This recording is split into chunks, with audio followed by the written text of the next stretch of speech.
লাউ টমেটো আলু দিয়ে নিরামিষ তো অনেক পছন্দ আমার, সেজন্য আজকে আমি লাউ দিয়ে আলু দিয়ে টমেটো দিয়ে নিরামিষ রান্না করব। আমি কিভাবে লাউ নিরামিষ রান্না করি সেটাই আজকে আপনাদের দেখাবো। হ্যালো গাইস, কী অবস্থা? সবাই ভালো আছেন? আমিও ভালো আছি। দেখেন কি সুন্দর তরকারিটা রান্না করতেছি, খুবই ভালো লাগছে। রান্নাটা এত মজা হয়েছে যা বলার বাইরে, বলে বাসা প্রকাশ করা যাবে না।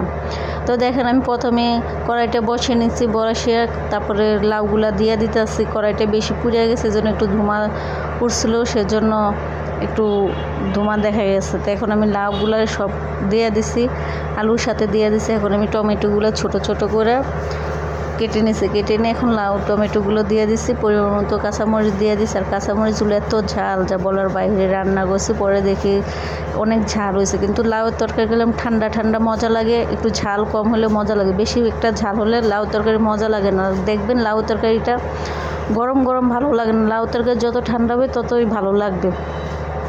এখন আমি পরিমাণ মতো হলুদ দিয়ে দিলাম, লবণ দিয়ে দিলাম, আদা রসুন বাটা পরিমাণ মতো দিয়ে এখন ভালো করে আমি মিক্সার করে একটু কষিয়ে নিব। তো দেখেন কী অবস্থা, আজকে বয়স দেওয়ার সময় কারেন্টটা চলে গেছে। আর আপনারা তো জানেনই আমার বাসার সামনে গার্মেন্টস আছে, অনেক ভিডিওতে আমি বলছি কারেন্ট চলে গেলে সেই জেনারেটর ছেড়ে দেন, সেজন্য আমার বয়স দেওয়ার সময় অনেক শব্দ আসে। তো আমার মতো যাদের ঢাকা থাকেন, বাসার সামনে গার্মেন্টস আছে, তারাই সমস্যাটা বুঝবেন, তাছাড়া আর কেউ বুঝবেন না। যারা ঢাকা থাকে তারাই।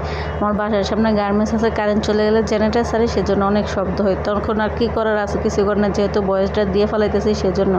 তো দেখেন আমার ফাইনালি তরকারিটা কষানো হয়ে গেছে। এখন আমি পরিমাণ মতো ঝোল দিয়ে দিব, যেহেতু আজকে নিরামিষ রান্না করব, সেজন্য ঝোলটার পরিমাণ একটু কম দিব। তো দেখেন টমেটোগুলো গইলা কি সুন্দর কালার হয়ে গেছে।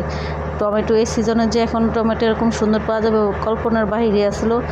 দিয়ে দিচ্ছি আজকে, মানে টমেটো দেখে আমার মন চাই যে অনেক দিন লাউ দিয়ে টমেটো দিয়ে নিরামিষ রান্না করি না, তাহলে আজকে করে খাই।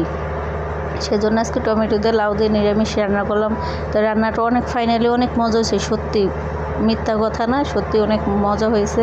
তো এখন আমি লাউ তরকারিটা ঢেলে নিয়েছি, নিয়ে এখন আমি ফোড়ন দিয়ে দিব। তো আমি পেঁয়াজগুলো ভালো করে বাদামি কালার করে ভেজে নিয়েছি, তার মধ্যে একটু আমি পাঁচফোড়ন দিয়েছি। নিরামিষ রান্না করলে অবশ্যই একটু পাঁচফোড়ন দেওয়ার চেষ্টা করবেন, তাহলে দেখব নিরামিষের তরকারিটা অনেক ভালো লাগে। তা আমরা তো বলি বাগার বা ফোড়নকে কী নামে বলেন, আর আমরা আমাদের এলাকায় বাগার বা ফোড়ন বলি, যে কোনো একটা বলি, দুটার ভিতরে একটা বলি। তো এখন ফাইনালি আমি এখন বাগারটা দিয়ে দিছি। এরকম করে তরকারি করলাম, বাগার দিলে অনেক ভালো লাগে, রান্নার শেষ একটা অন্যরকম একটা স্মেল আসে। তো বিশ্বাস করেন তরকারিটা এত মজা হয়েছে। আর নিজের রান্না নিজেই প্রশংসা করি, আমি নিজের রান্না নিজে প্রশংসা করতে ভালোবাসি, যেহেতু আমার নিজের রান্না আমি খাই। আপনাদেরকে অনেক ভিডিওতে বলি, আমার অনেকে দেখে মেহমান আসে, আত্মীয় স্বজন আসে, এ আসে ও আসে, আমার এরকম আসার মতো কেউই নাই। সেজন্য আমার নিজের রান্না নিজেই প্রশংসা করি। অনেকে ভিডিওতে মা বাপের রান্না দেখেন। তো আজকে রান্নাটা এই পর্যন্তই। আল্লাহ হাফেজ।